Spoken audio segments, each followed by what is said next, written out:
Al fin, y después de tanta espera, el pasado 22 de enero se estrenó Return to Silent Hill, película que se atreve a adaptar Silent Hill 2, probablemente siendo el juego más querido y famoso de la saga. Y puta, para sorpresa de nadie, la película terminó siendo un bodrio total. A consecuencia de esto, la película fue brutalmente destrozada por la crítica especializada, incluso más odiada por el público en general. También podemos tomar en cuenta que la película fue hecha con un presupuesto estúpidamente bajo, con alrededor de 20 millones de dólares. Y lo digo así porque no es una producción indie hecha con 2 pesos, pero sí es una producción muy por debajo de los presupuestos actuales. Y para dar un ejemplo, hoy en día una película promedio puede costar fácilmente entre 50 y 100 millones de dólares.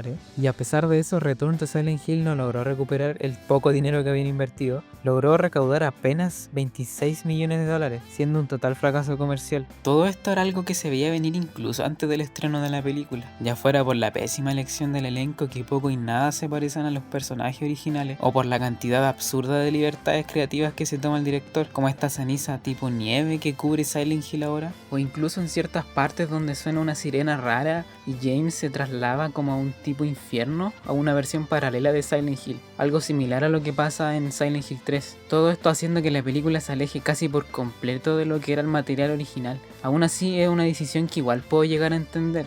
Intentar traducir la experiencia del juego y condensarla en una película de poco más de una hora era ni cagando una pega fácil. Silent Hill no va de monstruos bacanes, de espectáculo constante, explosiones cada rato y cámaras lentas y tramas simples como en Resident Evil. Por eso intentar convertirlo en una película pensada para un público masivo con el objetivo de llenar salas de cine era bastante estúpido en mi opinión. Pero para entender realmente por qué fracasó esta película hay que volver un poco a las raíces de la saga. Durante casi más de una década, la saga Silent Hill había sido prácticamente abandonada, incluso después de haberse consolidado como una de las franquicias más influyentes del terror psicológico.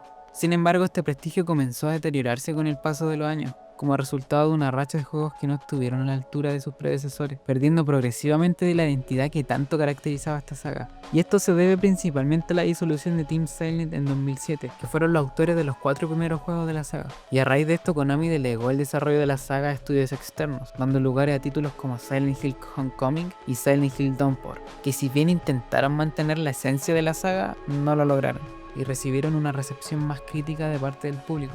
Sin embargo, el golpe más fuerte llegó en 2015, cuando para sorpresa de todos Konami canceló Silent Hills, el proyecto que estaba siendo desarrollado por el talentoso Hideo Kojima y el genio de Guillermo del Toro. Este juego había generado una expectativa enorme, principalmente porque para ese entonces casi nadie se cagaba de miedo con los juegos, como con esta versión de Silent Hill.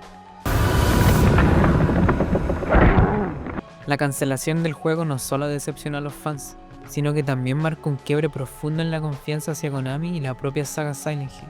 Al mismo tiempo que esto sucedía, el género del survival horror parecía volver a sus orígenes, gracias al éxito de Resident Evil 7 y el remake de Resident Evil 2, que demostraron que todavía existía un enorme interés por este tipo de experiencias. Es por eso que cuando en 2022 Konami anunció el remake de Silent Hill 2, y confirmó el regreso de Christoph Gans al cine con una nueva adaptación, muchos lo interpretaron como un intento de devolver la identidad y prestigio a una franquicia que llevaba años sin dirección clara. Pero elegir a Gans como director no fue al azar. Él mismo se había declarado fan del videojuego mucho antes de dirigir la primera película, y siempre habló abiertamente de su admiración por la obra original. Su nivel de implicación era tal que llegó a confesar que recibió amenazas de muerte ante la presión de fallar con la adaptación del primer juego. Con ese antecedente y considerando el vínculo que ya tenía con la saga, era lógico esperar una película al menos a la altura de la versión de 2006, o incluso superior con la tecnología con la que contamos a día de hoy. Sin embargo, ninguna de estas expectativas terminó por cumplirse, pero para entender dónde acierta y dónde falla la adaptación, primero conviene resumir la historia que nos propone, y les aviso que desde aquí en adelante son todos spoilers de la película, así que les recomiendo verla y después escuchar mi reseña.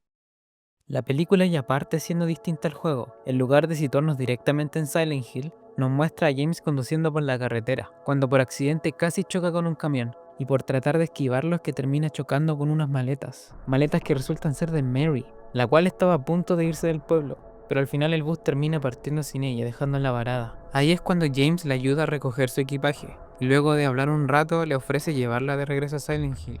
a lo que ella lo duda un poco pero termina aceptando.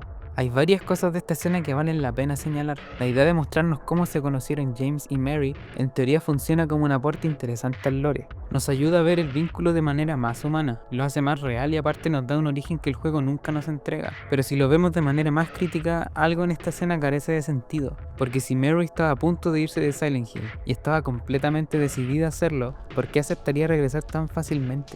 Y más aún, ¿por qué aceptaría volver con el extraño que le arruinó el viaje?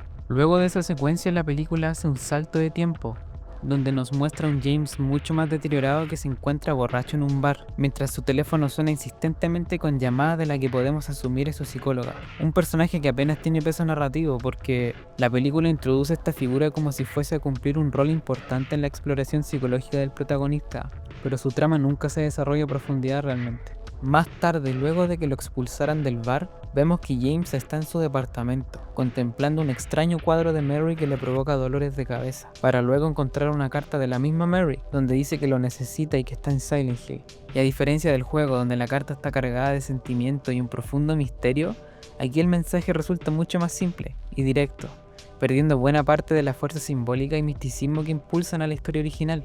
Luego de esto, James se sube a su auto y parte en su búsqueda. Sin embargo, se encuentra con que la carretera está cerrada, así que se ve obligado a detenerse en el mismo mirador en el que conoció a Mary, esperando a que pase la lluvia.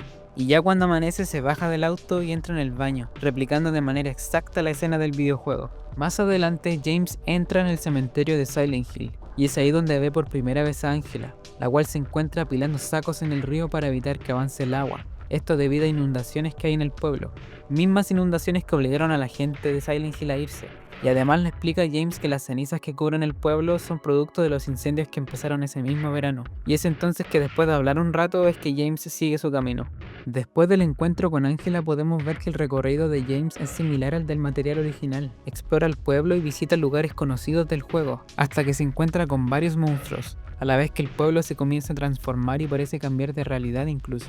Y luego de estar escapando un buen rato, logra entrar a los departamentos Woodside, donde se encuentra con Eddie. Pero su aparición se siente súper desaprovechada. Su conflicto apenas se insinúa y nunca se desarrolla realmente, quedando como un personaje totalmente pasajero en la película. La cosa es que al final James y Eddie se encuentran con Laura, y James trata de convencerla de ir con él, pero luego de insistir no logra convencerla y termina apareciendo Pyramid Head, donde sucede una persecución al igual que en el juego. A lo que James termina ocultándose en un closet, y presenciando como Pyramid Head mata a un monstruo araña con la cara de Mary, para momentos después encontrarse cara a cara, pero James de puro milagro termina salvándose, y que suena la misma sirena que había sonado antes, y los termina aturdiendo a los dos. Más adelante y luego de despertar dentro del closet, James sale y se encuentra con Angela, en una escena prácticamente calcada del juego, donde ésta le dice que no podrá salvar a Mary, para luego decirle a James que se vaya. Entonces James sale de los departamentos y se encuentra nuevamente con Laura, en una escena que, otra vez, es calcada al juego. Es entonces cuando él se fija que Laura tiene una muñeca, y esta dice que se la dio Mary, para luego correr de James y adentrarse en un laberinto.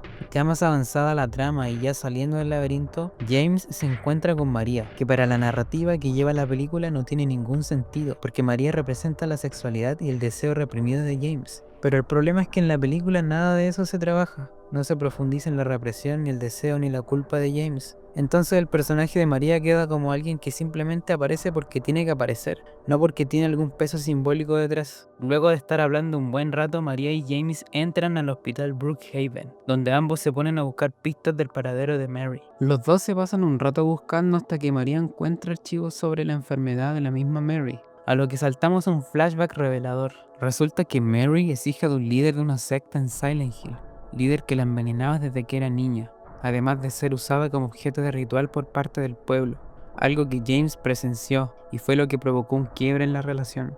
Luego de recordar esa situación traumática, vuelven a sonar las alarmas producto del estrés de James, y el hospital comienza a oxidarse y a destruirse, así que se ven obligados a buscar una salida.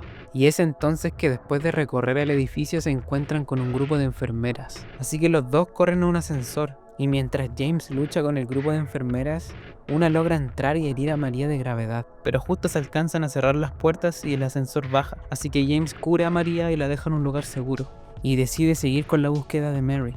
Y después de estar explorando un poco, James se vuelve a encontrar con Laura, la cual vuelve a escapar y se esconde en la puerta 318. y al entrar Laura lo encierra, donde James se encuentra con un monstruo femenino de 4 brazos y apariencia delgada, que mete las manos dentro de la boca de James de una manera grotesca, mientras Laura le dice que vuelva cuando esté listo.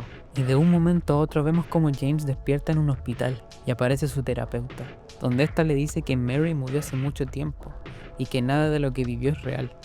Pero al día siguiente James habla nuevamente con la terapeuta y le dice que debe salvar a Mary, a pesar de que ella le insista de que nada de lo que vio es real.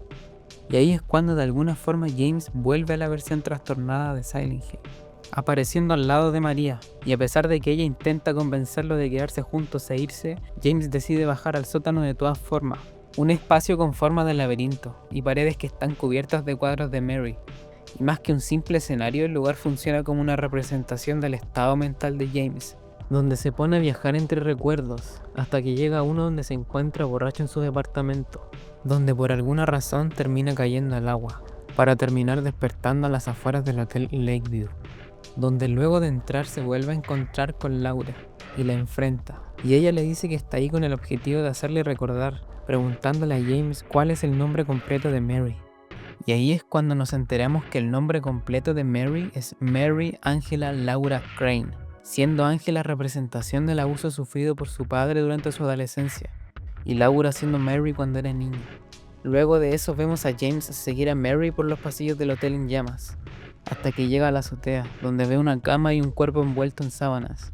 Y es cuando vemos el último flashback y nos enteramos de la verdad. Vemos a un James descuidado y agotado, junto a Mary, que está en muy mal estado por la enfermedad provocada por su padre. James le pregunta qué puede hacer para ayudarla, pero Mary le responde que ya no quiere seguir sufriendo y que quiere ser libre. A partir de esa petición, y aunque James se niega a hacerlo, termina decidiendo acabar con el sufrimiento de Mary. Luego de que James recuerda lo que pasó, Mary se transforma en una especie de figura humanoide con rasgos de mariposa, igual a la que apareció en la habitación 318, pero en lugar de hacerle daño, ella se acerca y acaricia el rostro de James antes de desaparecer. Luego lo vemos solo frente al cadáver. James carga el cuerpo y lo acomoda en el asiento de su auto, y en lo que parece un último gesto de amor o expiación, conduce y se arroja con el vehículo al lago, haciendo referencia al final in water del juego. Pero para sorpresa de todos, la película no termina ahí. Volvemos al principio, vemos exactamente todo lo que pasó, el asunto con el camión y cómo James choca las maletas de Mary. Solo que esta vez James es consciente de todo lo que vivió y decide conducir en dirección contraria a Silent Hill, cerrando con un final de lo más estúpido y digno de teleserie mexicana. Ya dando mi opinión personal, mi experiencia con la película no fue precisamente mala. Al final la película cumple con entretener, pero es cierto que no respetan casi nada el material original. Lo único que destaco son escenas que son calcadas del juego, como la del baño o cuando se encuentra con Angela. Pero ya el giro de trama de que Mary se llama Mary Angela Laura Crane es simplemente ridículo e innecesario. Me imagino que el director tuvo la idea de hacer eso como para resumir de alguna forma la trama de estos personajes. Este es uno de los problemas más claros de la película. El director intenta abarcar varios de los temas centrales del juego, pero al condensarlos y modificarlos muchos terminan perdiendo fuerza. Algunos cambios buscan aportar contexto o profundidad, pero al combinar distintos enfoques ciertos arcos pierden peso argumental y otros se vuelven aún más confusos. Un gran ejemplo es el caso de Eddie.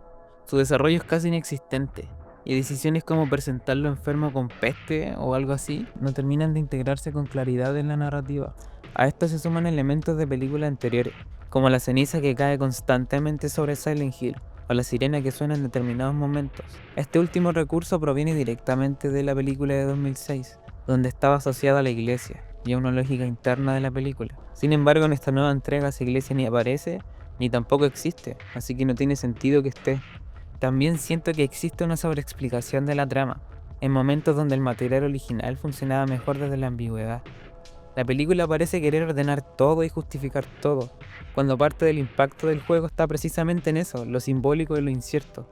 Y al intentar cubrir demasiado en poco tiempo y añadir referencias externas sin integrarlas del todo, el resultado sigue siendo una narrativa cargada, pero ineficiente. Por lo que aunque quisiéramos verle el lado positivo a la película, o darle el beneficio de la duda al director, no podemos. Si bien algunos querían ver el juego tal cual en cines, otros también podían aceptar una nueva versión adaptada a lo que él quería hacer. Sin embargo, intentó abarcar demasiado, bombardeándonos con datos y personajes por desarrollar, que al final no llegan a nada. Creo que ese es su mayor problema en ambas películas, se pierde incluso dentro del mismo lore que está intentando construir. Y sobre los cambios de James, en un principio no me molestaban, pero la idea de que es pintor nunca se termina de explorar en sí, así que termina siendo un cambio totalmente inútil. Respecto a los flashbacks, creo que lo dije antes, pero me parecían un acierto, porque sirven para enriquecer el lore, pero a la larga te terminan cortando la trama y dejan de aportar, al punto de confundirte más en lo que es presente y pasado. Otro punto donde falla la película es en su final. Se siente abrupto y además diluye gran parte de la carga emocional que tenía al final, donde James se tira al agua con su auto. Se ha comentado incluso que esto podría deberse a decisiones de producción. Al director Christoph Gans le habrían pedido que cambiara el final por uno menos oscuro. Él mismo ha mencionado que existe una versión más larga de la película, con mayor desarrollo de personajes y escenas adicionales, pero que fue recortada para su estreno en cines. Esa posible versión extendida, que según sus palabras profundiza más en los personajes, probablemente nunca llegue a publicarse, y eso explicaría por qué el final que vimos se siente más comprimido y menos contundente. Mucho más no puedo decir, sinceramente me fui decepcionado del cine, y no la vería de nuevo. Así que espero les gustara el video, es primera vez que narro algo con mi voz, lo que fue realmente tortuoso de hacer. Así que si hay algún error o algo que me puedan señalar, escríbanlo en los comentarios. Y si hay alguna otra película que quieran que analice o que resuma, háganmelo saber. Eso, chao.